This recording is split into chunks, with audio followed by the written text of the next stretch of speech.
order. If everyone could please rise. I pledge allegiance to the flag of the United States of America and to the republic for which it stands, one nation, under God, indivisible, with liberty and justice for all.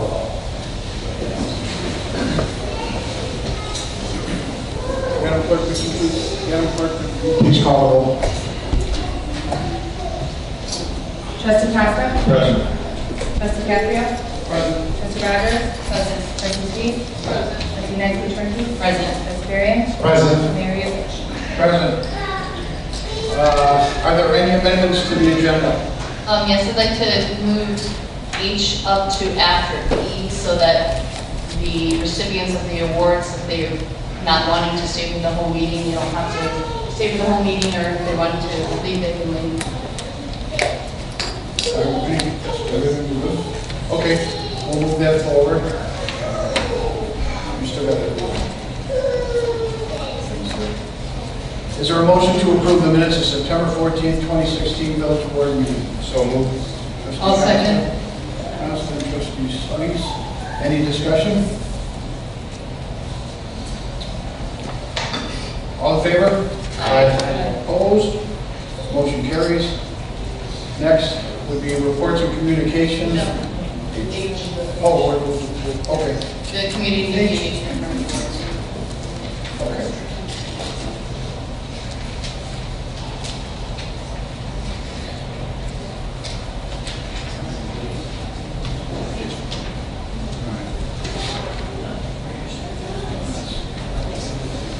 Okay. This is the 15th year of the Community and Nature and Harmony Awards ceremony. Tonight, we gather to recognize those individuals or groups who have demonstrated a commitment to the environment and, in the process, have significantly contributed to the village of Homer Glen. So, without further delay, Trustee Sean Suisse, will you start the award ceremony?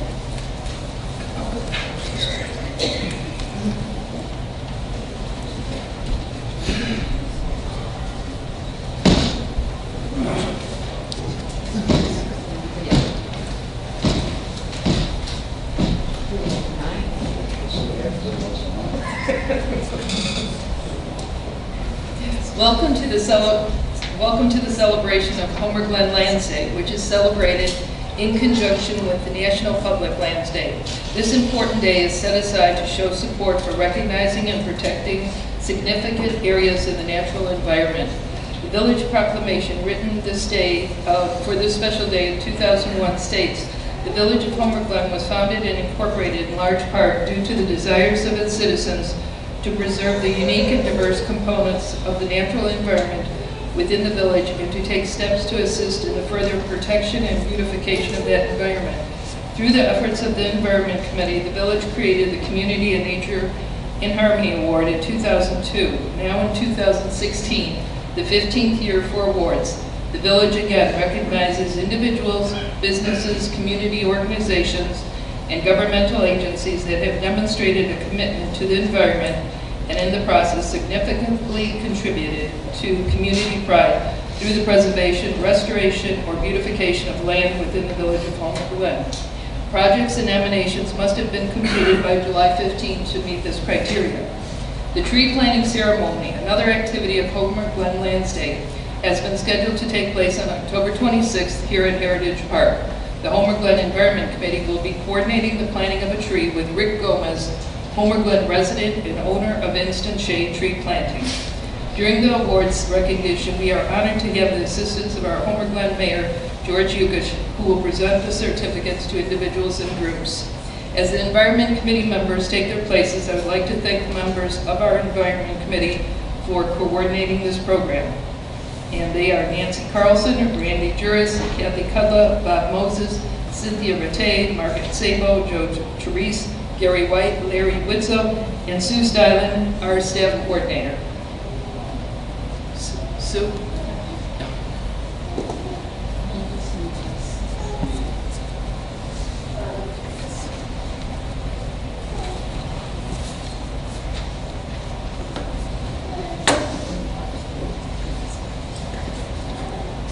I just want to say it's a great pleasure to represent the Environment Committee and to assist with presenting these awards.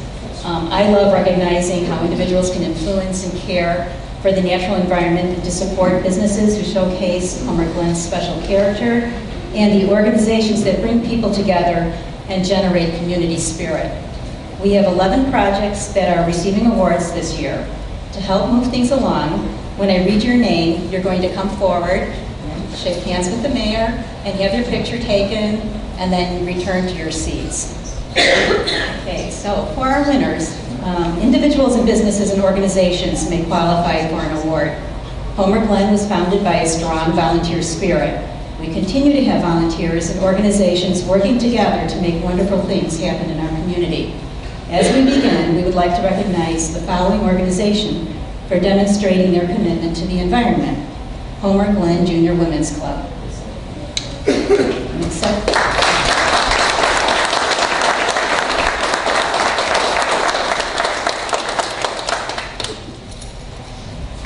For promoting Earth Day and teaching the second graders of Homer 33C to make a difference by creating a contest that motivated the students to appreciate and think about how they can help our Earth. Accepting the award for the club are Karen Hill Davis, Megan Mitchell, and Kathy Young.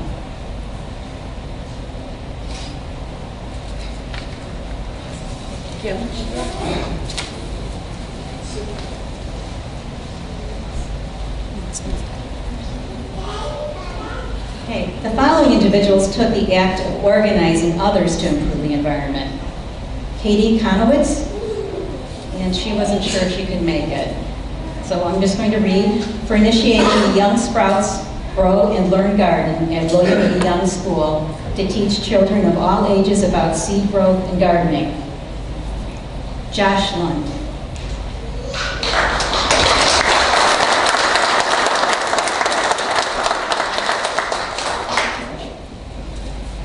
For organizing a cleanup project at Lamers Park and encouraging residents and businesses to take an active role in caring for the environment and our parks in Homer Glen.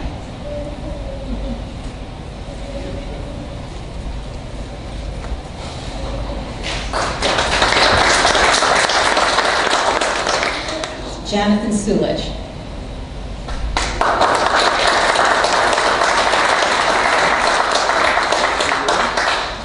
For coordinating the project of installing a new memorial brick path to the Wishing Well planter at Shady Oaks Camp.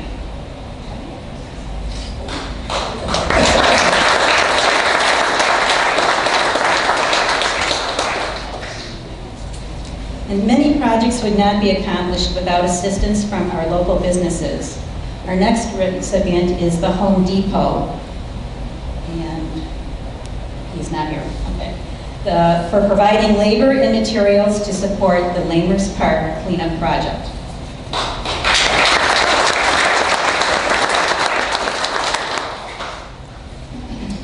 The inherent beauty of our community would not exist without the assistance of our property owners. The following awards give recognition to owners who have set an example and inspired their neighbors and other residents within Homer Glen. These award recipients will receive a sign to be placed on the property which is being recognized. And when I call your name, you're going to come forward and greet the mayor. And then after you receive your certificate, Kathy Kudla is standing over here and she will give you a sign that can be placed on your property.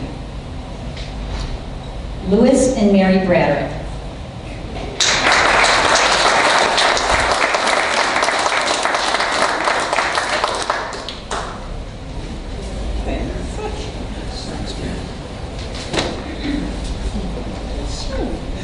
For beautifying their property and maintaining an attractive landscape with a variety of trees and shrubs.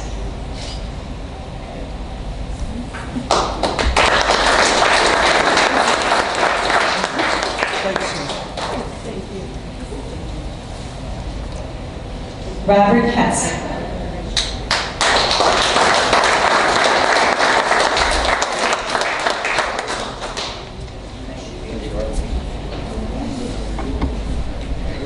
For creating an attractive landscape featuring a grouping of trees, ground cover, and naturalized stone on his property.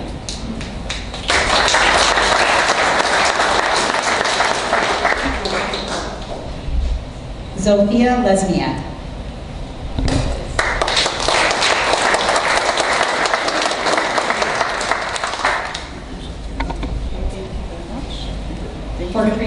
For creating and maintaining an attractive landscape with a mix of annuals, perennials, and evergreens on her property.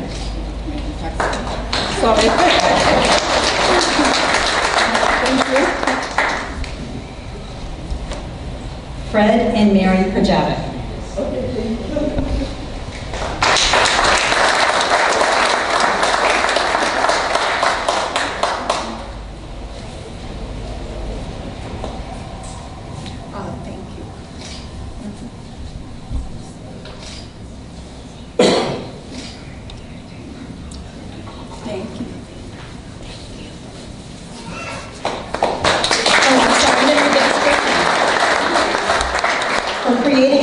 And inviting entrance to their home using perennials and topiaries. Diane Stroh.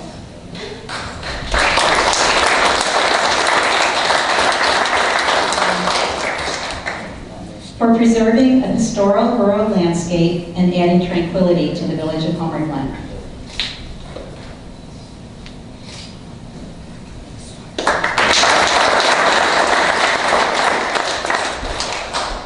And the last one is Nicholas and Stephanie Zeiler, and they are unable to attend tonight, and that is for planting new trees and beautifying their property with eye-catching perennials, limestone, and lattice work that complements the style of their home.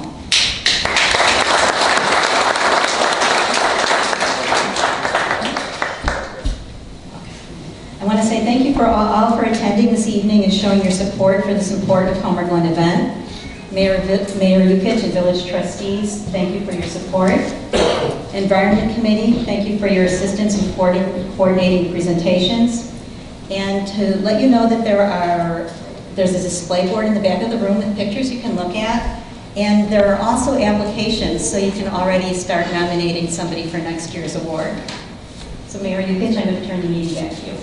Thank you very much, and congratulations all. We'll take a 10-15-minute break just so this way everyone wants to get some pictures taken, they can get them taken so no one has to stay here later than they want. Oh. There's refreshments in the back and some presentations.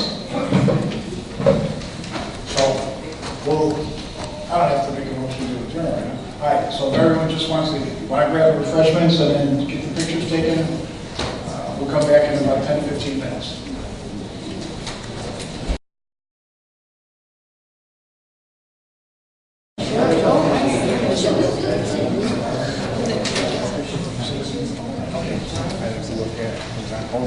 Okay, next on the agenda is reports and communications from the mayor and other officers.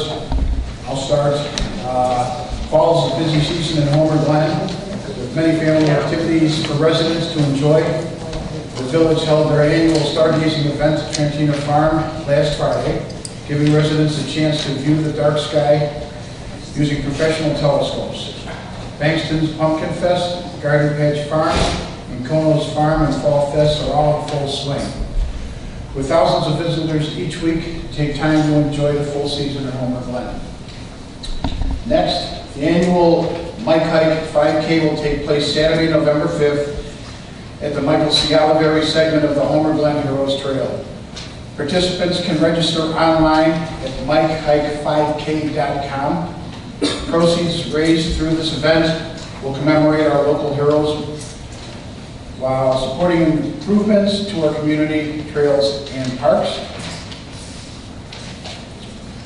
Public Safety Day at Home Depot on Saturday, October 15th from 10 a.m. to 2 p.m. Representatives from Northwest Homer Fire Protection District, the Will County Sheriff's Office, and the Homer Glen Emergency Management Agency will be in the Homer Glen Home Depot parking lot for a Public Safety Awareness Day. Please come out to learn and hear from some of the public safety officials. And then last, which to this village is very important, on November 7th at the Lockport High School, we've reserved the auditorium to have a forum So we're looking to get as many people from Homer Glen as possible. We're trying to get them out from Bolingbrook, Lamont, Woodridge, and Romeoville for the hearing with American Water. Right now, I went before a judge. He did not make his decision the day that they had the court hearing. It should be coming out very soon.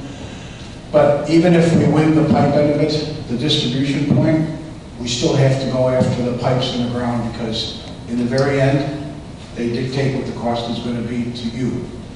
So we're trying to get it to where they understand, the state understands, because it goes before the ICC for a rate increase, which we think is astronomical. And we try to get the ICC to listen to us, but they won't. They will only go with American Water. So we're figuring if we get enough people together, and some of the residents, almost all of them if we could, get up and tell everyone how ridiculous our water rates are, sewer rates are, and with the knowledge that they are going to be a lot more than what they are right now. So again, it's going to be November 7th. It's a Monday night. It's going to be at the Lockport High School auditorium. We'll put it in the newspaper. And if you can tell all your neighbors, friends, whoever you know that lives here, they need to come out for this, because if we don't have anyone here, if no one comes to the meeting, ICC is going to do whatever they want with American Water, and we're going to be paying for it. George, what time is that meeting? 6:30 p.m. Okay. 6:30 p.m. So please, let your friends know, neighbors, let's fill the place up. It holds 850 people. I'd like to, if we can have standing room only. Like I said, we have 4 other communities that are going to be in there with us, but it really affects Bolingbrook and us more than anyone. So I myself, and I'm sure this board would agree with me, we would really appreciate you showing up. We'll go to the trustees, and we'll start down with Trustee Gabriel. I have nothing to report, Mayor. Thank you. Thank you, Trustee Gabriel. Trustee Suisse? Thank you, Mayor. Just a few comments here. The Parkway Tree Program for the fall will commence shortly, and we anticipate planting at least 100 trees. Also, we had a household hazardous waste event on Saturday, September 24th. The Village of Homer Glen, in partnership with Will County, hosted this event. We are happy to say that we had a total of 544 households were serviced by this event. 65% of the participants were from Homer Glen or Homer Township, with the remainder from other communities in Will County.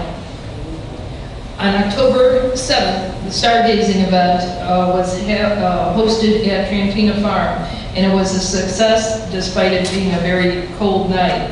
I would like to thank Homer Township for the use of the Trantina Farm, School District 92 for turning off their parking lot lights, and the village for their support.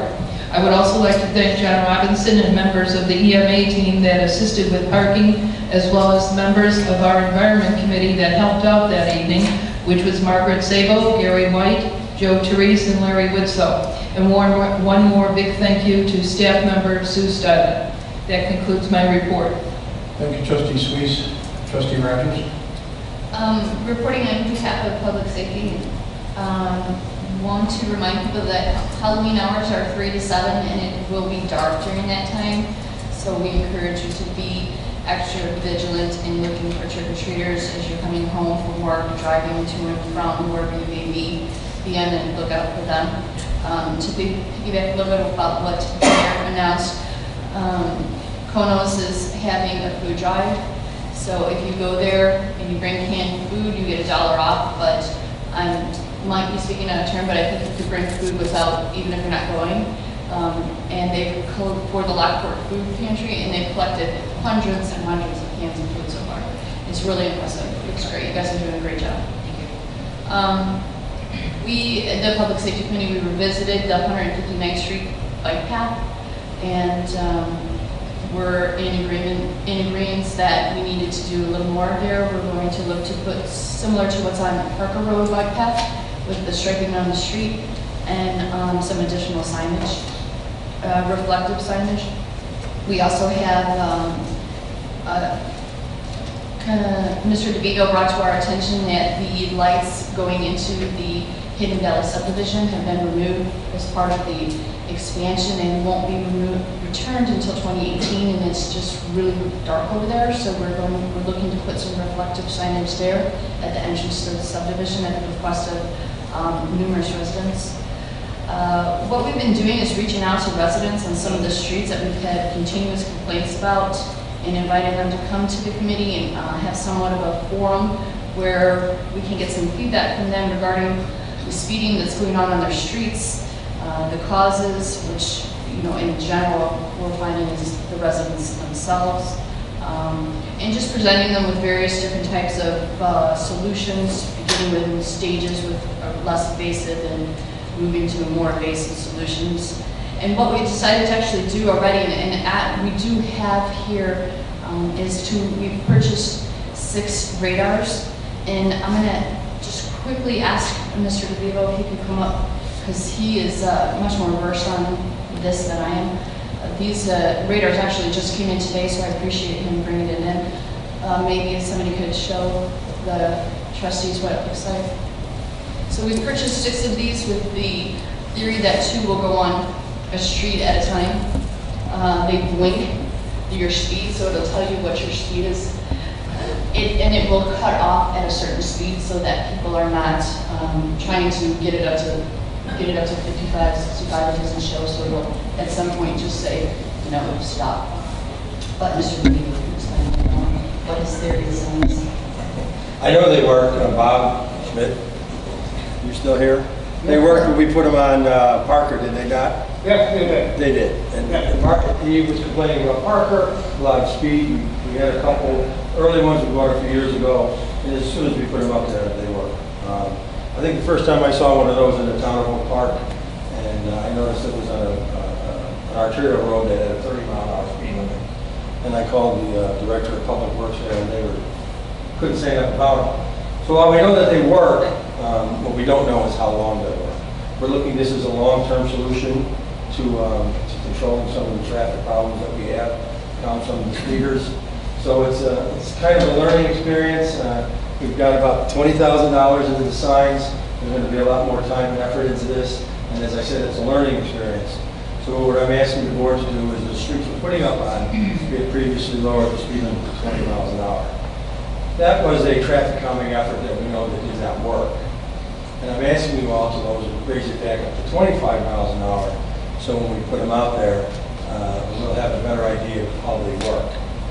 I don't think traffic calming procedures are something you stack on top of one another. And when we're learning to use these things, if we put them on a 25-mile-an-hour speed limit, then we'll have a baseline for which to judge their effectiveness throughout the entire community. So we're going to test them out on a few roads first.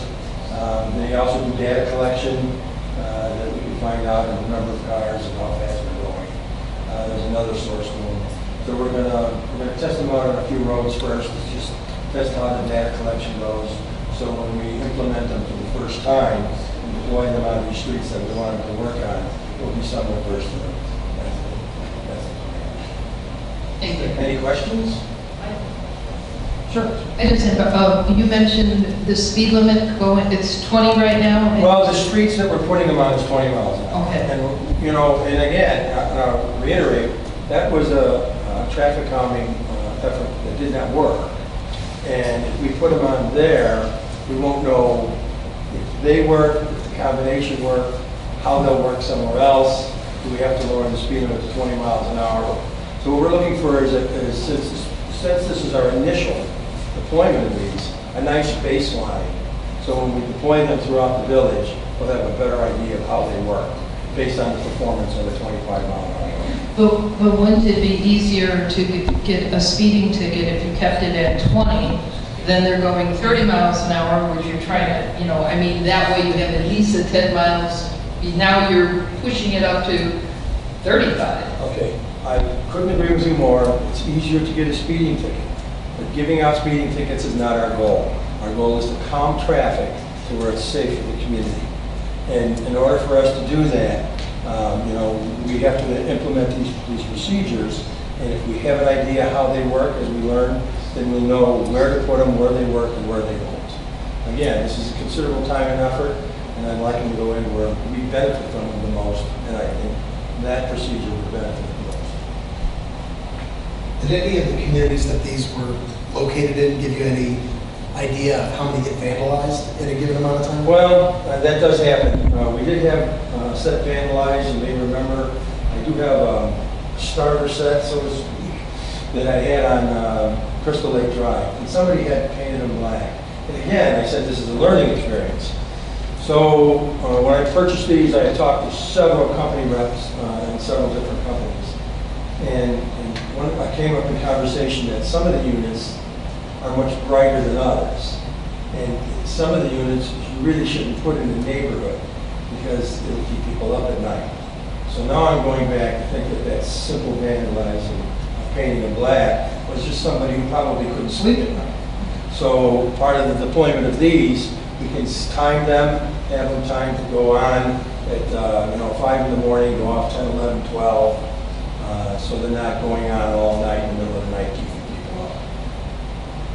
And these are also solar charged. Oh yeah, these are solar charged. The first units I bought, we used batteries, which means we had to go out and change the batteries every 4 to 6 days. The batteries that these work on, they say once they're charged fully, they can work for up to 21 days without, solar charging, recharging, which I'm sure we'll get some. And again, we're going to limit their hours, so they should function very well. Again, the whole point of these things, the whole purpose, is to consider this as a permanent traffic calming procedure. And it's going to take time for us to see. I know they'll work right away. I'm really confident that in the first few days, traffic speeds will be way down, but will they get stale? This is a big project. No other questions? Thank you. Thank you. That's all I have. Trustee Costa? No report, Mayor. Trustee Knights-Betrayed? Thank you, Mayor. I just have a few comments and updates regarding the Parks and Rec Committee. We held our first public open house meeting on September 20th.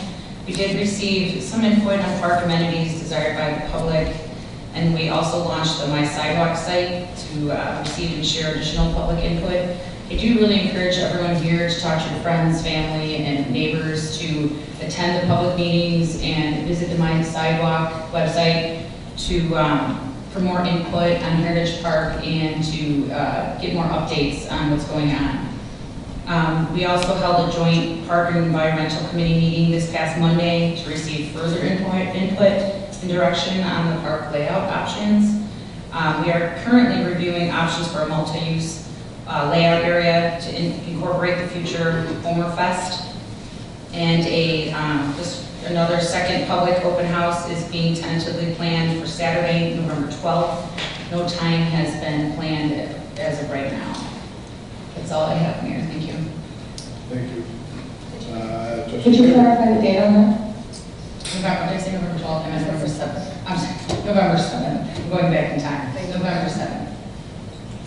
No, that's, November 7th is the, November 12th. Like November 12th. Sorry, it's November 12th. November 12th, the parks, it'll probably be a morning item in this room. We haven't verified the exact time. We're going to do the same format where we put an ad in the local paper and publicize it our normal ways. Thank you, sorry. November 7th is the forum. Yes. Very important. Okay, Trustee Merritt? No report this evening, Mayor. Thank you. Is there a treasurer's report? Yes, Mayor. I have the Treasurer's Report of Cash and Investments at August 31st, 2016. It's the fourth month of fiscal 2017. It shows the general fund with cash and investment balance of $5,327,015.66. The Special Event Fund with a cash and investment balance of $114,497.38.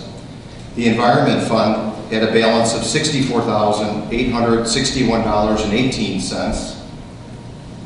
The Motor Fuel Tax Fund had a cash and investment balance of $3,202,986.17. Park and Recreation Fund had a balance of $2,631,584.18. And the Debt Service Fund had a balance of $1,965,429.31. The Capital Project Fund had a balance of $1,500,909.81. The EAB Tree Replacement Fund had cash and investment balance of $453,790.23. And the CIP Bond Fund had a cash and investment balance of $15,040,203.30 for a grand total, all funds, of $30,301,277.22. And if there's no questions, that concludes my report. They're always good, so we're actually fine. Thank you. Thank you, John. And you have any report? I do. I just want to remind everyone that early voting will start October 24th and it will end November 7th. The hours are 9 to 12 and then 1 to 4, Monday through Friday. We will be open on Saturdays from 9 to 12. It will be here in the Village Hall in the community room back there. So voters will enter through the boardroom entrance door. That's pretty much it. If you have any questions, just call the Village, 301-0632. Thank you. Village Attorney? No report, Your Honor. Public safety officials? I'll be brief. I know you've been hearing about our addition for a while. We should be in this November. We are ready for winter. We got our salt bids. Give you an idea how lucky we are with salt. 5 years ago it was $120 a ton. This year it was $40 a ton. Hopefully we'll have another light load. So we have one more major project this year and we'll be done. We'll be closing down Cream Road for probably 2 or 3 days. Do a major drainage project there. We're in the process of awarding the bid. As soon as the pre-con meeting comes up, we'll invite staff. We'll be able to alert the residents when that's going to happen. Any questions? Thank you. Thank you, Mike.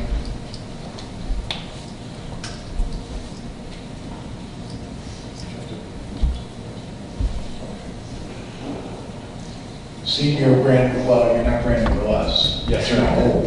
But could you introduce yourself to the residents? This is our community.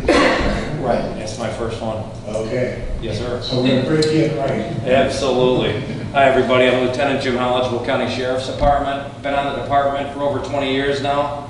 When I started, I had a little more hair than I do now with a military cut. Anyway, I am very glad to be back up here. I was up here as a sergeant for several years, probably about 4.5 years or so. Went out to Joliet for a little while, and now I'm back as a lieutenant. Have the pleasure of working with the village. I know a lot of them, and a lot of you residents already. I'm getting to know. So just very glad to be here. I'm a very personable guy, approachable guy, so I look forward to working with the village and the village board. Okay? Here. Thank you. Thank you, Jim. Thanks, Mr. Mayor.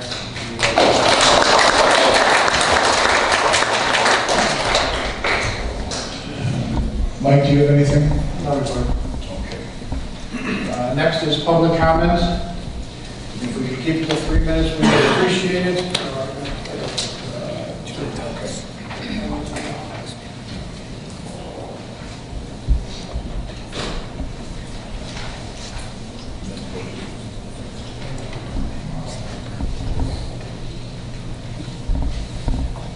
The first speaker would be Josh Barrett.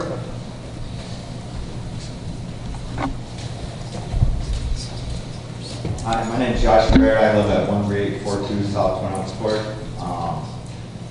I grew up downstate Illinois. I'm a country kid.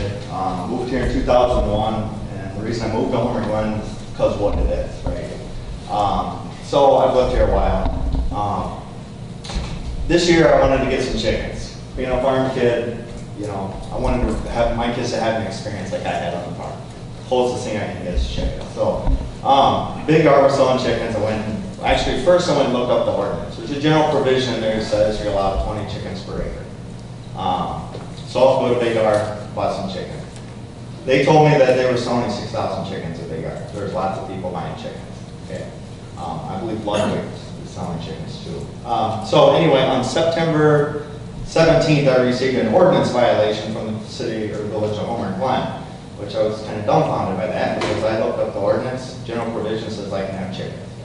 I guess there's a table that I didn't see was referenced in there. Maybe it is. That says only E1 and E2 can have chickens and or agriculture. So I'm in violation of the ordinance.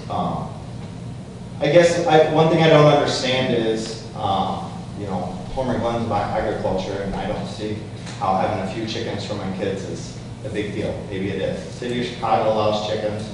I think there's an issue with it not referencing the table in the ordinance, so I'm here to ask, one, can you guys revisit that ordinance? It's from 2008. You know, apparently a lot of people in Homer Glen do want chickens. If Big R sold 6,000 chickens, that means there's a lot of chickens in and or around Homer Glen.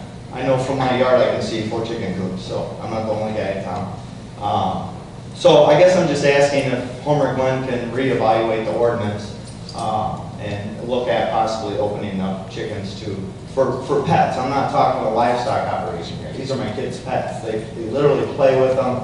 We eat the eggs. You know, it's an educational thing. People want to learn where the food comes from. So anyway, that's all I have. Josh, we'll look into it. Thank you. Thank you. Tony Resendez. I signed in because I thought we were supposed to sign in, so I have nothing to say other than love living here. That was the right thing to do. All right, well, Tony, we'll call you up when that comes forward. Okay. Jack Boyd.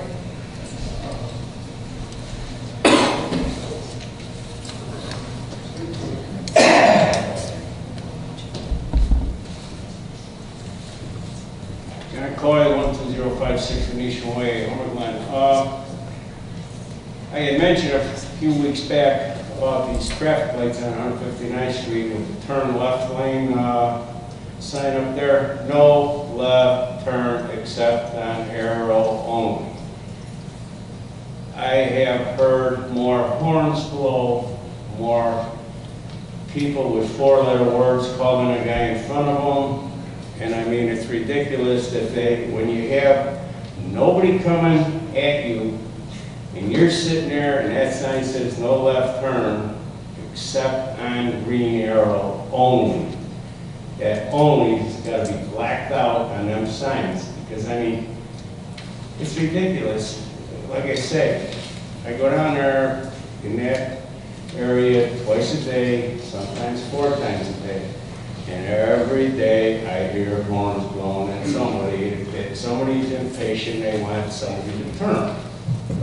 I don't think it's right that IDOT can do something like that, because I mean, it's actually slowing traffic down in the long run. And it's making it harder for people to navigate in this area, especially the way 159th Street is. And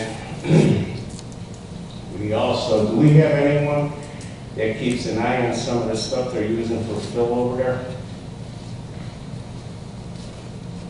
Nobody knows? In other words, we don't have anything to say with anything. Black dirt is not a good fill, which most of our inspectors know it's not a good fill. I do see them dumping black dirt in there and then contact me, so with that I will take a look into it and find out if it's what they're doing that for, because it's not right that that's used to fill, and it's the worst thing you can use to fill, black dirt. Thank you. Thanks, John. We're going to have a meeting with IDOT in a week, so we'll bring it up to them. Lynn McGarry.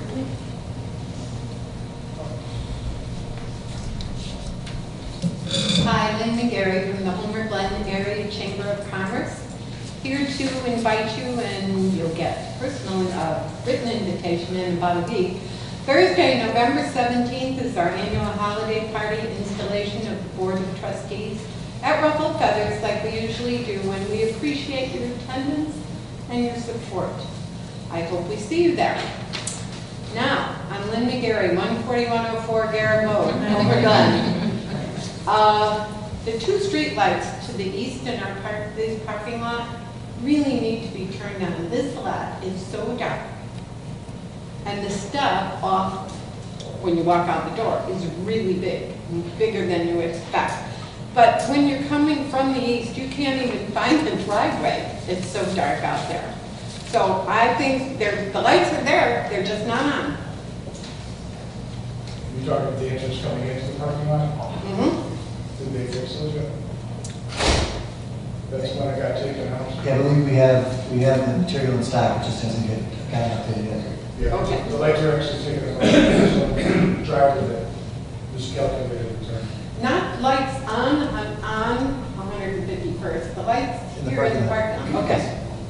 And then the second thing, the amendment to the Illinois Constitution about spending tax money on roads only. Are we sure this isn't going to affect our gas, excise, whatever you want to call it, tax that we do? It's very hard to read that. Yeah, it would not. It would not. It would not. No, this is talking about the state funds, that's a local excise tax, so it would not affect what we instituted earlier this year. Okay. Yep. Okay, thank you. Thank you, Glen. And last is Mr. Dennis Garwood.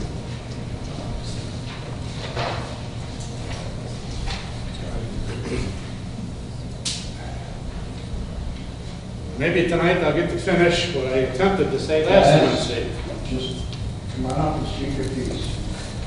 Okay, for nearly 10 years and 4 months, this village has performed study after study, repeated tracking after tracking, and after all is said and done, concluded that, yeah, Homer Glen's got a speeding problem, particularly on Derby Lane, probably the most dangerous street, residential street in Homer Glen. Residents have complained that to this point, nothing has been done to solve the problem. Now I'm going to give you some facts. You may like them, you may not like them, but they are facts from proven sources. Studies have shown that drivers adjust their speed based on road conditions and police presence. Posted signs, be they for speed, warning, or lighted, once accustomed to by drivers, are quickly ignored. Lighted signs reflecting your speed have much more of an effect when accompanied by police issuing citations. The thought of raising the speed limit back to 25 miles per hour, making tickets eligible to be a minimum of 35, is contrary to what we're trying to do. It's not a smart thing to do. I'm being nice. Temporary solutions do not solve permanent problems. Unmarked, unmanned, photo-equipped police cars that issue tickets are effective until they're identified by residents. Striping is not designed for residential streets with less than 36 feet of width. Street parking tends to slow traffic. Striping on Glenshire did not work in Tinley Park. Next month, the Public Works Department in Tinley has been ordered to remove the striping and put the street back to its original condition. Derby Lane supplies Lady Bar with about 1,800 vehicles a week based on the numbers that were provided by the village after the last traffic study they did. That's 257 cars a day turning off of Derby Lane onto Lady Bar. And that's only the cars coming in off of 143rd. The cars coming in off of Will Cook are not included in that number. So we're left with three possibilities. At least 6 additional traffic officers. That's going to cost the village about $750,000 a year, and I'm told that it cannot be justified unless a portion of those ticket fines are returned to the village. And as you all know, right now, we don't get a dime from those fines. Permanent and correctly installed road obstructions, preferably speed cushions, will slow down traffic drastically, and they'll be okay with the fire department because the fire department can go through them without having to slow down. The third solution is the village accepts responsibility for all the mishaps if they do nothing. Speed humps and cushions meet the requirements of the Manual of Uniform Traffic Control Devices, which is oftentimes referred to here. They also reduce the 85th percentile in one study by 28%, which is huge. You may not like them, and personally, I don't really like them either, but they are effective 100% of the time. They are accepted and widely used in communities, parking lots, and military installations where speeding was a problem. They surround literally every school in the city of Chicago for one reason and one reason only. They work. And for your information, these streets get plowed in the wintertime, apparently without a problem. The use of Derby Lane for cut-through traffic is not much of a factor, as those drivers will still face cushions on Derby Lane. Having researched this information from a wide variety of sources, I have to ask myself, did the safety committee do the same? And if they did, why are we continuing to experiment with part-time solutions to a full-time problem? Why was it that I had to explain to Mr. Martin over here what a speed cushion was? He didn't know what it was because nobody communicated with him. Last week's safety meeting opened with what I consider to be a flat-out lie. And that was a statement made by a committee member that nothing was going to be done on Derby Lane without the approval of the residents. That's a flat-out lie. The approval of striping was on the agenda for the August 24th meeting of this board. It would have been passed, presumably with the approval of the safety committee. Nobody knew that. And until an observant citizen discovered what was happening, that would have been the case. That citizen apparently got that taken off the agenda and transferred over to the October 5th meeting, which took place last week. So that meeting started out with a flat-out lie. So I have one question, and I hope somebody here can answer it. Why is it that the only real solution that we know is going to be 100% effective and proven to work is being rejected by the village? And those are speed cushions.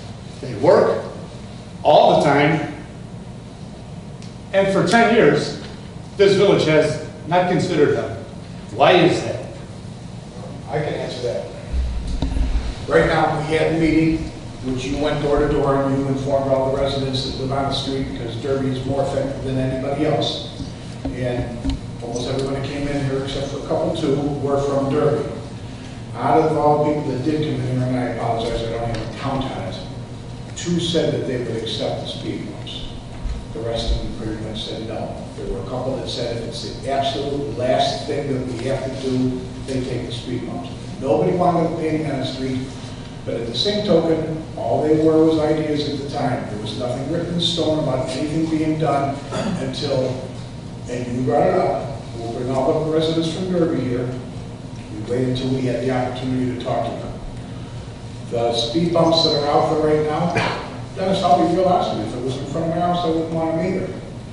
They're noisy. And I made a phone call to you. They said just last week, the driver lost control and they hit a speed bump and took out 7 cars.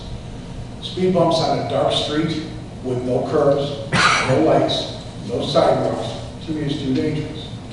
So with what Commissioner DeVivo did with radar signs, it does work when you put them out there. Is it going to be a permanent solution? Who knows? But it's the same thing with speed bumps. Some people know they're there, they don't care, they still go over them quickly. So there is no such thing as 100%. So what we are trying right now, he went out and spent the money to get these things done. They do more than just one thing. It times everything. When there is a problem, it takes the speed and monitors all the traffic that goes down the road. This to me right now is something that is not going to affect anyone that lives in the houses. It will give us the information that we need, and hopefully we get this done.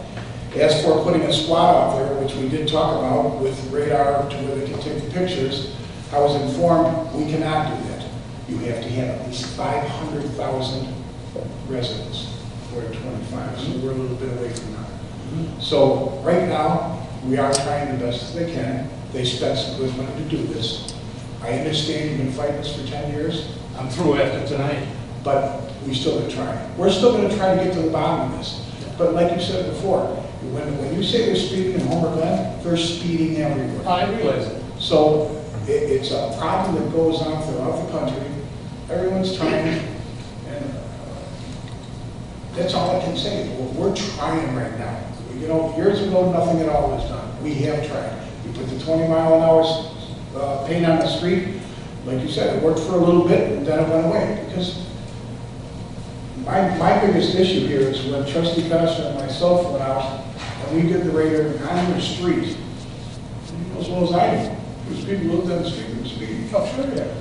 These are the same people who signed a petition to stop it. Well, then maybe they should have read it, looked in the mirror, and realized that some of them are the speeders. But they didn't, and they're still speeding. Okay, so with that being said, it's a people on your own street, not all of them, because there were some that we know did not have, they did not live in there.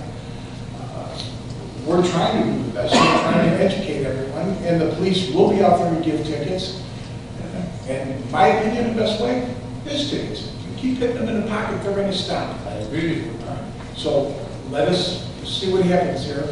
We did sit down with the Will County Police. There will be more presence on all streets because it's not just Derby.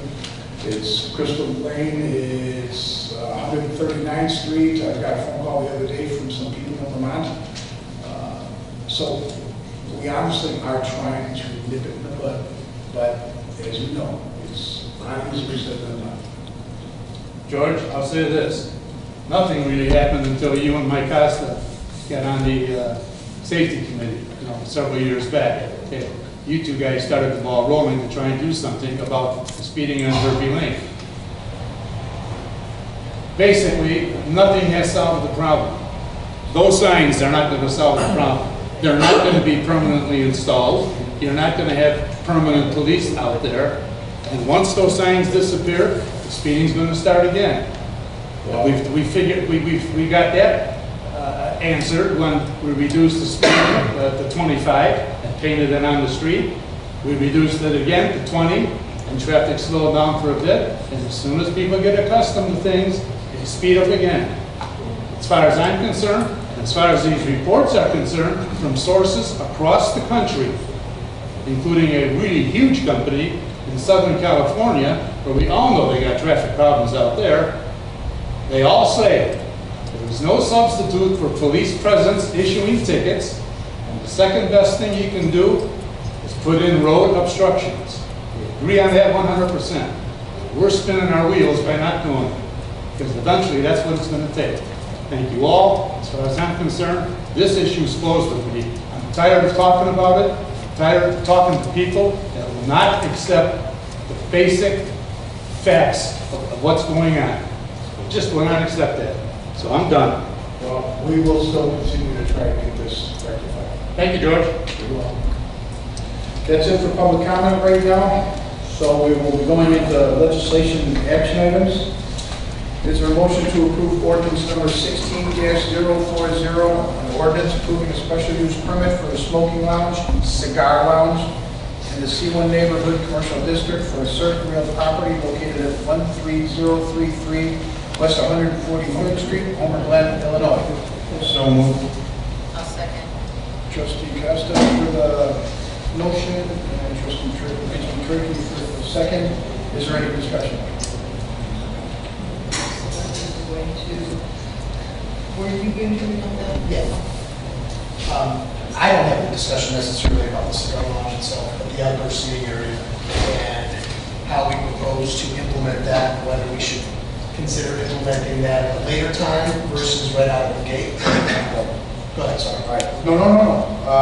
You're 100% right. You do know that they are going to, if you want to step up to the mic this way, at least if you have any questions, we can get them answered. They're in the process of getting the permits done to remodel the building that's going to be behind you. So it is going to be a little messy and noisy back there. What we would like to do, because you are asking for an outdoor garden to more or less have them be able to sit out there. The outdoor seating area, by now it's too late. Okay. So if anything, we would start on the permit application spring of next year. What I would like to do, rather than going into the spring of next year, I'd like to put a 1-year time limit on it, and then after that we can discuss it, reason being with the work that's going to be done in that area. And plus, we'd like to see how it works out, because this is brand new to the village. So we're going to take those baby steps that we need to take and make sure that everything's working out good for you and for the residents.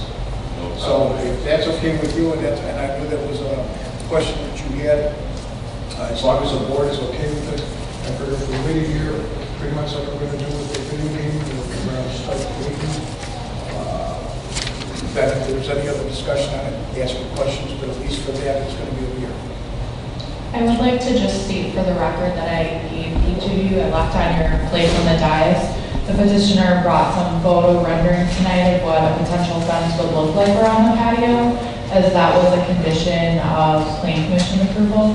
So I just wanted to state for the record that that was given to you guys. And this, with it being blocked off, is also nice, but they are still going to be doing some construction back there, I'm sure. We're already contaminating the wells with cigars and no offense. Now you're able to drink everything, so we just want to make sure that everything's good for the village. Do we have to amend this ordinance to show that it's going to be like patio table for 1 year? Not of my, I think we talked about that, Mike, because that's something that's going to come later anyway. So. And it will come back to the board? Yes, this will come back because they are going to have to make the approval for this. And the redevelopment has begun on this? No. Mike, you want to? It's currently under permit review from a structural issue. So no, they haven't started yet, they haven't done permits yet, it's just like in the process of some in renderings. Mike, you want to? Yeah. We've got some renderings. They're looking to do a remodel of the 3 buildings on the site, the 2-story building, the 1-story building, and a single freestanding building. They would be looking to replace the brick base with a stone material and replace the siding material with an ephes. It doesn't need site plan approval or village board approval as it's considered a remodel. But there is a concern on the 2-story building with removing the roof structure and adding in the parapet type of structure. We want to make sure that structurally it's going to be designed appropriately. And so currently right now the developer's going through that process. Yeah, I did actually talk to the architects who are working with the property owner on this and voiced our concerns, and he's investigating it further. I don't see this outlet on these drawings. Is this outlet going to be redeveloped? I don't think he has any plans to do anything with the building that he's going to be going into right now.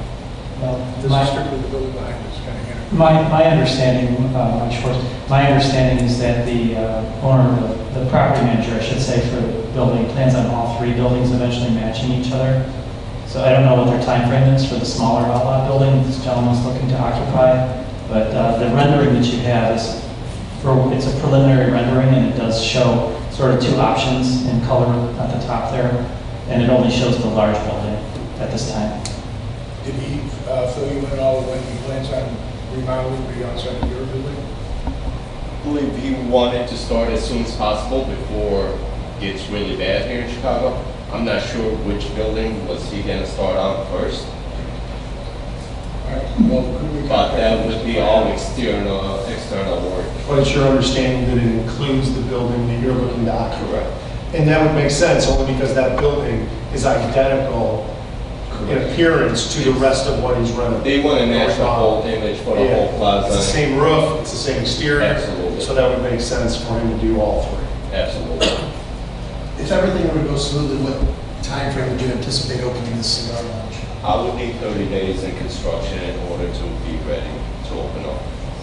And as my understanding from the building manager, he needs less than 2 weeks' time to work on the outside of the place that I'm trying to occupy. So that would fit within my time frame, hoping I would have my building permits and remodeling.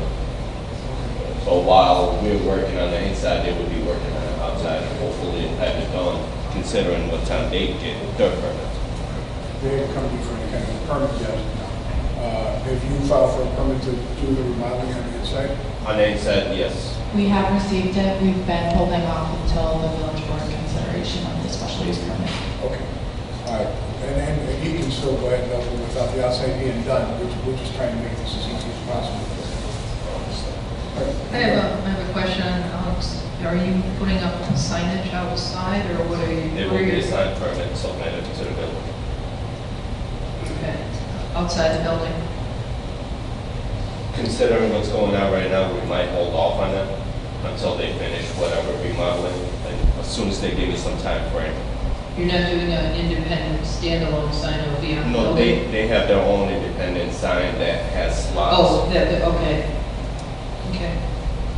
So the exterior of your building where your signage would go identifying you're gonna hold off until they do the redevelopment? Correct. Question, I understand you own 2 other cigar lounges. Yes, sir. Do you have also outdoor seating in those lounges? Yes, sir. In the nice weather, let's say from April through October, what do you think the percentages of the people that sit outside and have a cigar compared to inside? Compared to the inside, be 25 to 30%. Okay, so about 25% of the people who go outside? Would prefer to sit outside. Okay. So the reason the question is if we're going to hold off, give them, or at least, or even considering outdoor seating, what would that do to his business? He can conceivably possibly lose 25 to 35% of his business. It's just a question I'm throwing out there. I would like to clarify that the patio is a permitted use. So the special use is only for the actual cigar lounge. The patio is a permitted use.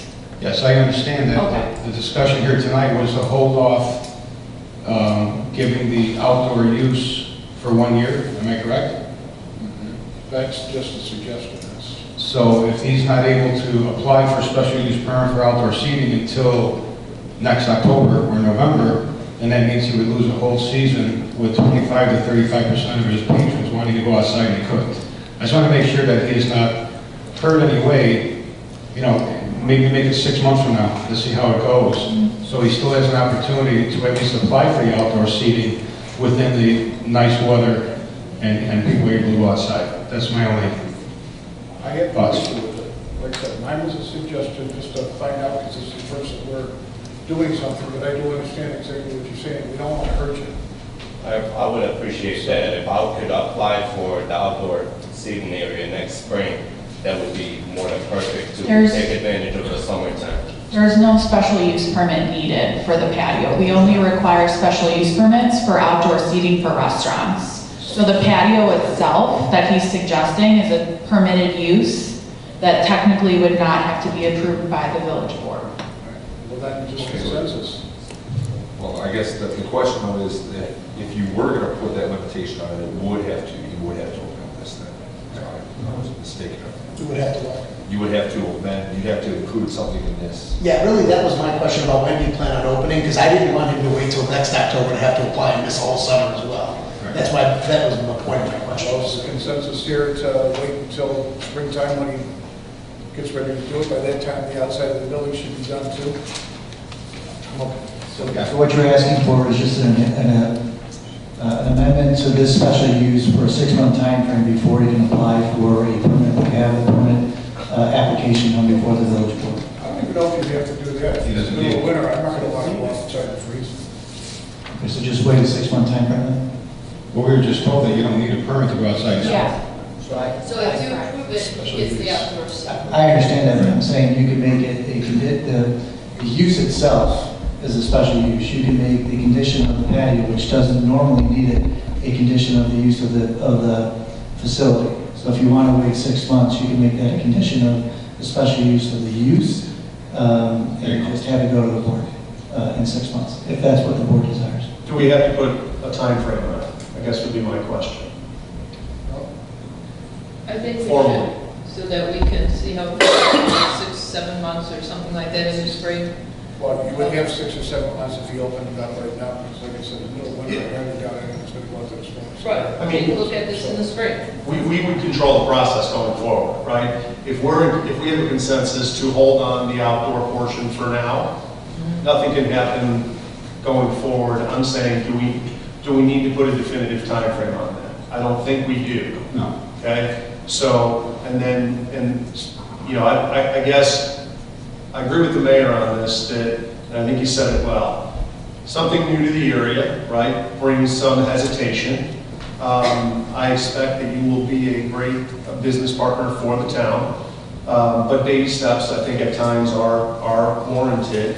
because of what's happening on the exterior of the building, I think it's a reason for us to pause with any outdoor portion for now. And I would say my view on this would be we don't have to put a time stamp on it, right? Just as an amended motion tonight to not include the outdoor portion, and then it allows time to answer some of the questions, maybe visit some other facilities that have the outdoor portion, et cetera, et cetera. But we don't have to put a time stamp on it. I guess my view would be, why put one on?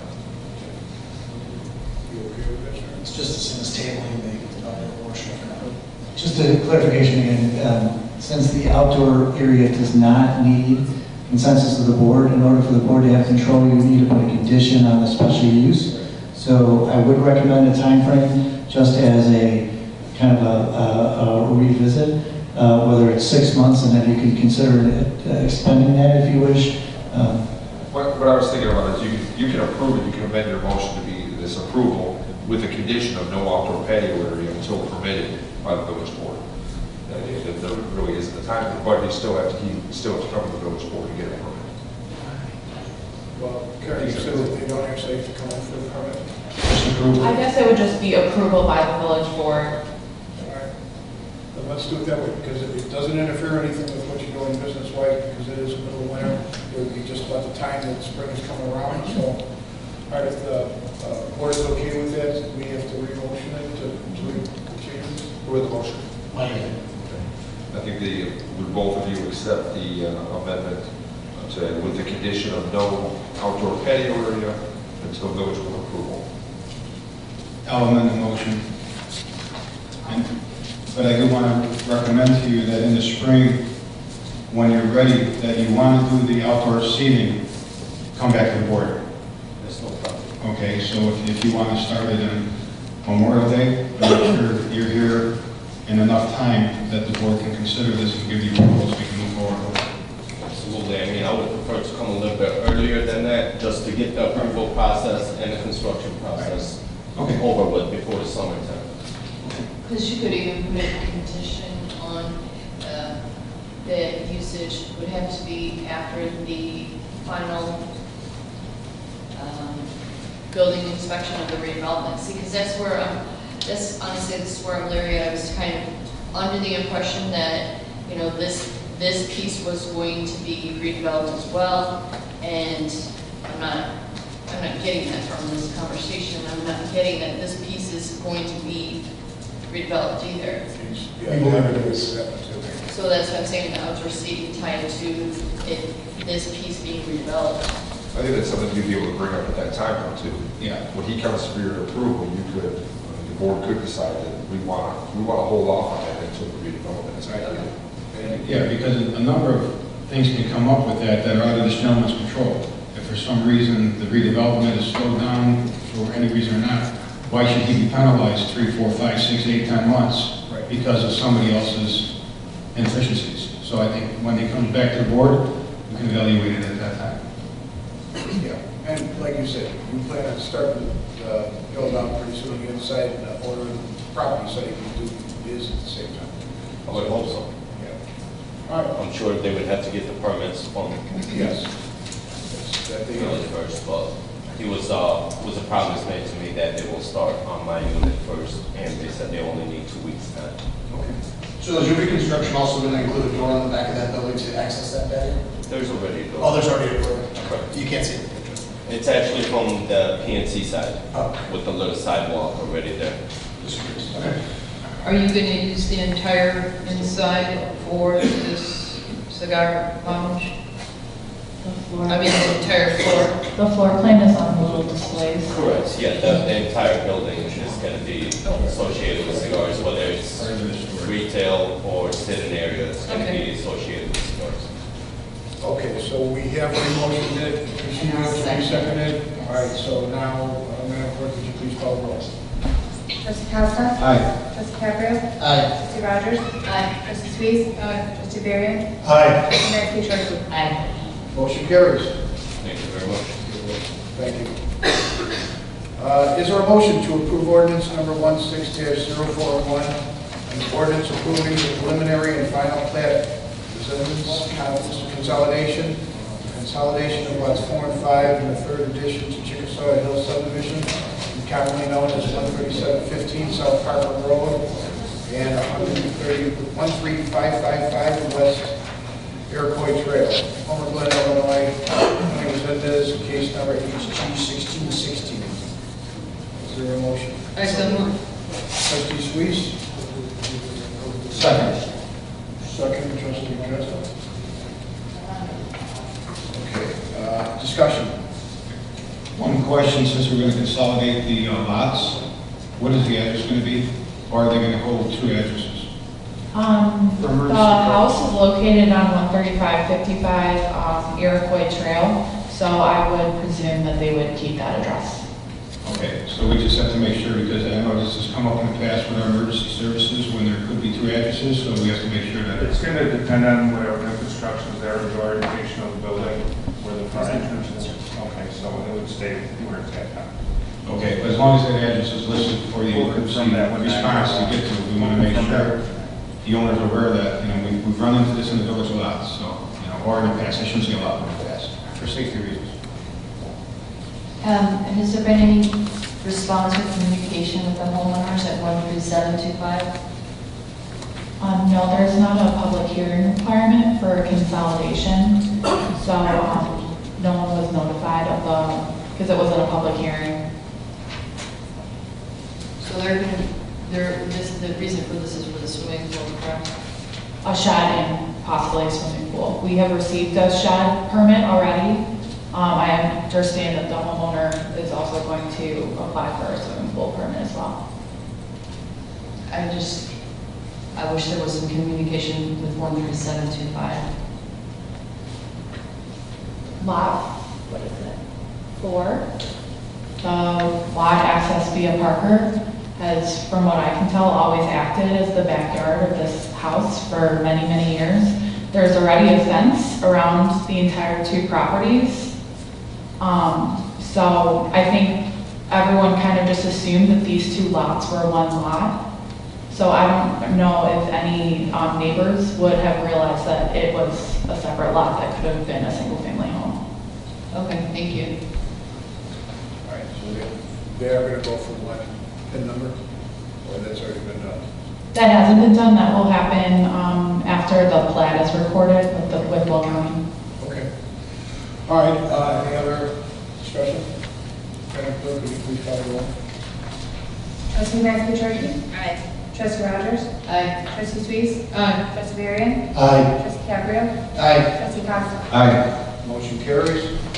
Number 3, is there a motion to approve ordinance number 16-042, an ordinance amending the code of the Village of Homer Glen, Chapter 220, entitled Zoning, amending attachment 2, Table 2A, Table 2 Permit, and special uses in non-residential districts, to add essential services as to special use in the P1 government building and public school districts, Village of Homer Glen applicant, case number HG1618TA. So moved. Trustee Costa, I'll second. Trustee Suisse, discussion? We maybe just get the public, the cliff notes on this. It's a mouthful. Yes, it is.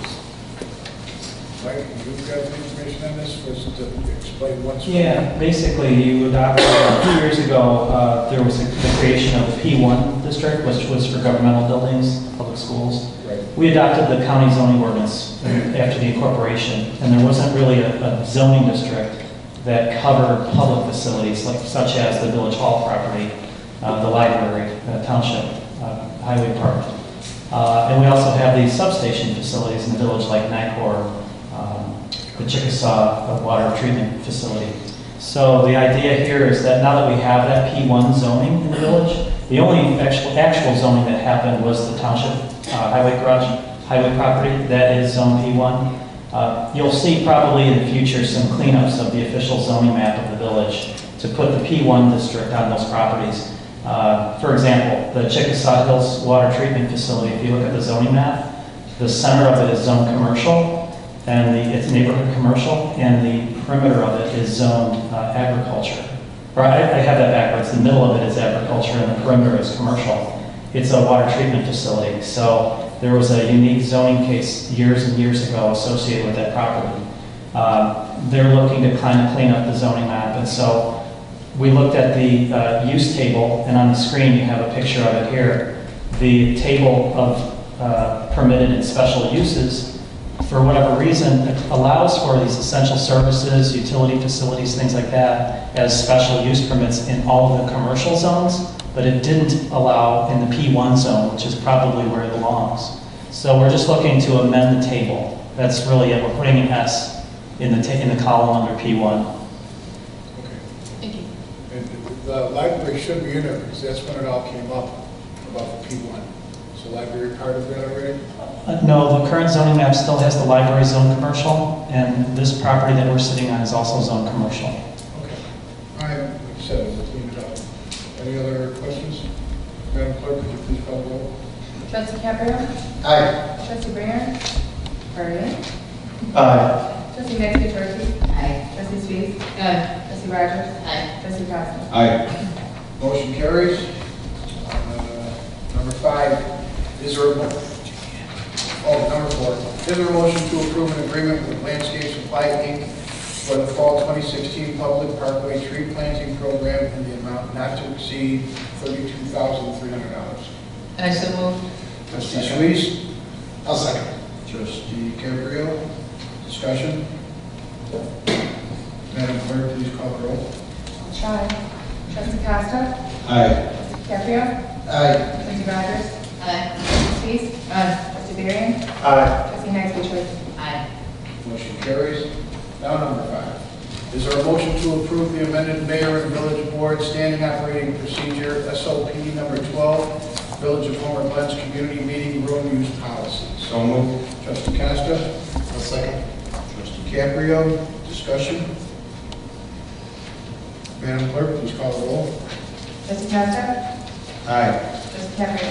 Aye. Trustee Rogers? Aye. Trustee Sweet? Trustee Barry? Aye. Trustee Maxey Turkey? Aye. Motion carries. And just with that being talked about the community room use policy, yesterday we had the seniors luncheon over across the Glory. They want to come by and take a look to see if the accommodations will fit their needs. So we are going to sit down with Jackie and we invited the seniors over so they can take a look at the ticket for the building. We'll let you know when that's going to happen.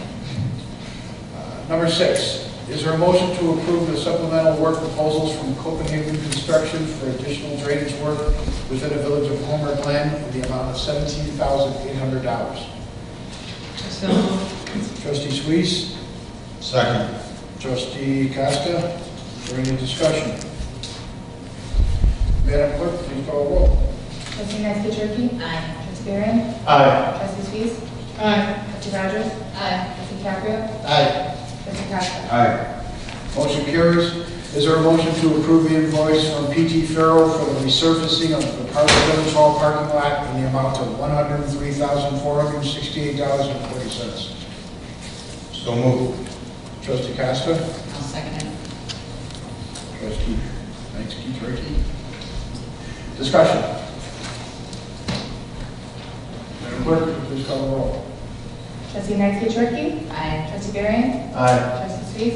Aye. Trustee Rogers? Aye. Trustee Caprio? Aye. Trustee Costa? Aye. Motion carries. Number 8, is there a motion to approve the August 2016 Mahoney Silverman and Cross legal bills in the amount of $3,217.50? That's so moved. Trustee Gabriel? I'll second. Trustee Suisse? Discussion? Madam Clerk, please call the roll. Trustee Costa? Aye. Trustee Caprio? Aye. Trustee Rogers? Aye. Trustee Sweet? Trustee Barry? Aye. Trustee Maxey Turkey? Aye. Motion carries. Next is a workshop item. Discussion of proposed concept subdivision located at 12513 West Hadley Road, case number HG16C4-C.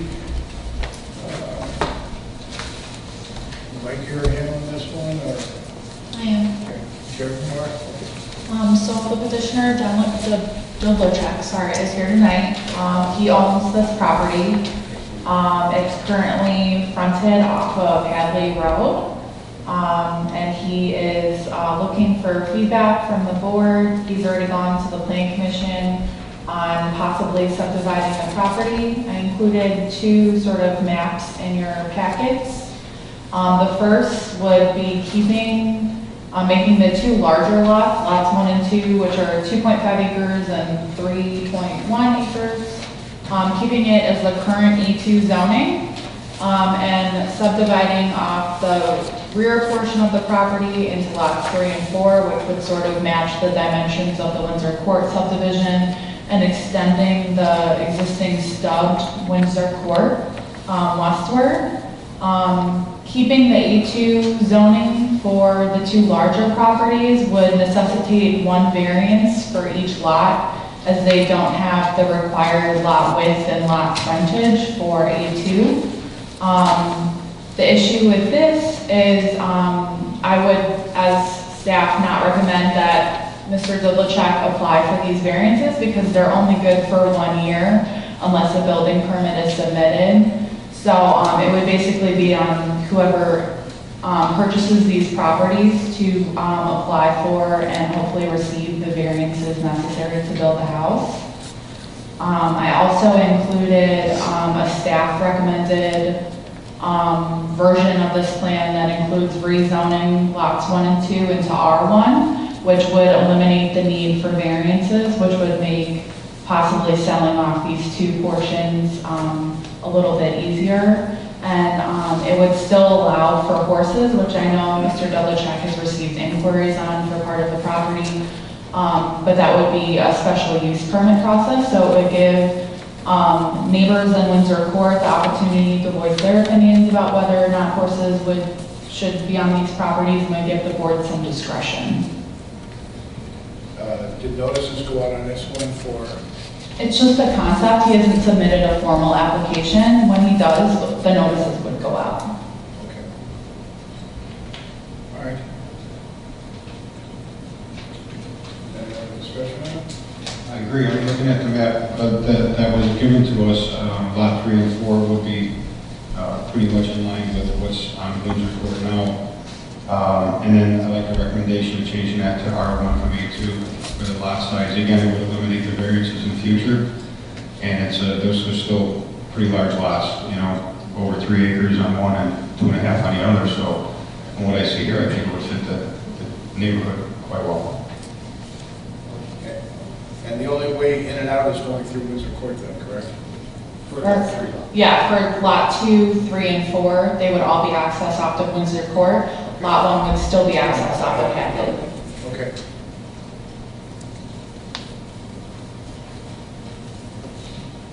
Well, we don't vote on it. No, I'm here, I'm Petitioner John Dudlachek. I'm just looking for any kind of feedback he might have, so that when I'm here before you one day for the real subdivision, that I've taken your thoughts, your concerns. I agree with Trustee Costas. I do also. Seems prudent to me. We like the way we plan on doing that. I like the larger, the 3 acres, the 2 acres, in case people wanted the horse. Yeah, the staff recommendation, I appreciate that it's brought to you, and some through to me, that's the way we probably go with it.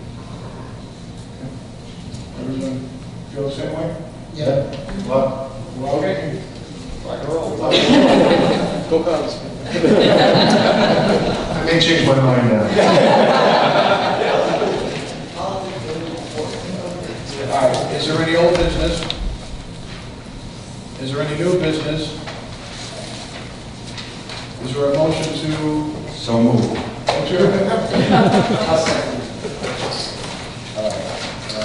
Meeting's adjourned.